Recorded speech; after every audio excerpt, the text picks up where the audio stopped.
মুসা হাসাহিয়া কাসেরা পূর্ব আফ্রিকার দেশ উগান্ডার বাসিন্দা। বয়স ৬৮ বছর এবং পেশায় একজন কৃষক। বর্তমানে সামাজিক যোগাযোগ মাধ্যমে বিশ্বের সবচেয়ে ফার্টাইল পুরুষ হিসেবে পরিচিতি লাভ করেছেন তিনি। কারণ দাবি করা হচ্ছে তার ১২ জন স্ত্রী, ১০২ জন সন্তান এবং ৫৭৮ জনের বেশি নাতি নাতনি রয়েছে। আর এ কারণেই বিশ্বজুড়ে কৌতূহলের কেন্দ্রবিন্দু হয়ে উঠেছেন মুসা ও তার পরিবার। মুসার বাড়িতে সবসময় উৎসব মুখর পরিবেশ থাকে। পরিবারের সদস্যদের সংখ্যা এত বেশি যে প্রতিদিন রান্না, খাবার পরিবেশন ও দৈনন্দিন ব্যবস্থাপনাই একটি বড় চ্যালেঞ্জ। এমনকি পুরো পরিবার একসঙ্গে বসে খেতে পারে না। মজার বিষয় হলো, মুসা জানিয়েছেন প্রথম ও শেষ সন্তানের নাম মনে থাকলেও অনেক সন্তানের নাম তিনি ভুলে যান। তাই তিনি নোটবুকে সন্তান ও নাতি নাতনিদের নাম ও জন্ম বৃত্তান্ত লিখে রাখেন। প্রত্যন্ত গ্রামের নিজ বাড়িতে বসে ফরাসি বার্তা সংস্থা AFP-কে দেওয়া এক সাক্ষাৎকারে মুসা তার বিশাল পরিবারের গল্প তুলে ধরেন। তিনি বলেন, প্রথম দিকে এটা কিছুটা রসিকতাই ছিল, কিন্তু এখন এর সমস্যা আছে। বর্তমানে তার শরীর খারাপ হয়ে গেছে। এত বিশাল পরিবারের জন্য মাত্র ২ একর জমি আছে। খাদ্য, শিক্ষা, পোশাকের মতো মৌলিক চাহিদাগুলো পরিবারকে দিতে পারছেন না তিনি, যে কারণে তার ২ জন স্ত্রী ইতিমধ্যে চলেও গেছেন। মুসার দাবি, তিনি বহু বছর ধরে পরিবার বড় করার দিকেই মনোযোগ দিয়েছেন।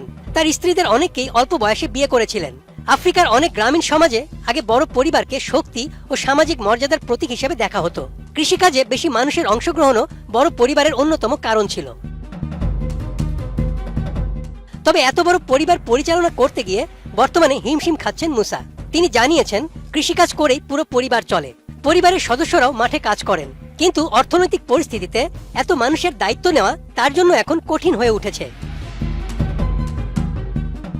মুসা বলেন, তার ভাই, আত্মীয় স্বজনরা তাকে পারিবারিক উত্তরাধিকার বাড়াতে অনেক সন্তানের জন্ম ও অনেক বিয়ে করার পরামর্শ দিয়েছিলেন। ১৯৭২ সালে ঐতিহ্যবাহী এক অনুষ্ঠানে প্রথম স্ত্রীকে বিয়ে করেন তিনি।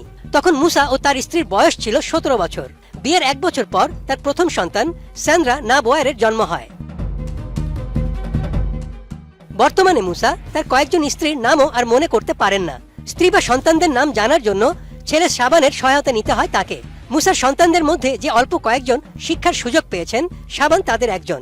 ৩০ বছর বয়সী শাবান একটি প্রাথমিক বিদ্যালয়ের শিক্ষক, যিনি পরিবারের বিভিন্ন বিষয় পরিচালনায় সাহায্য করেন। মুসা হাসাহিয়া কাসেরার গল্প নিঃসন্দেহে অবাক করার মতো।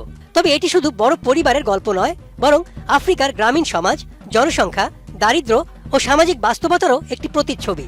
বিশ্ব যখন ছোট পরিবার ও পরিকল্পিত জীবনের দিকে এগোচ্ছে, তখন উগান্ডার এই কৃষকের পরিবার যেন অন্য এক বাস্তবতার গল্প শোনাচ্ছে।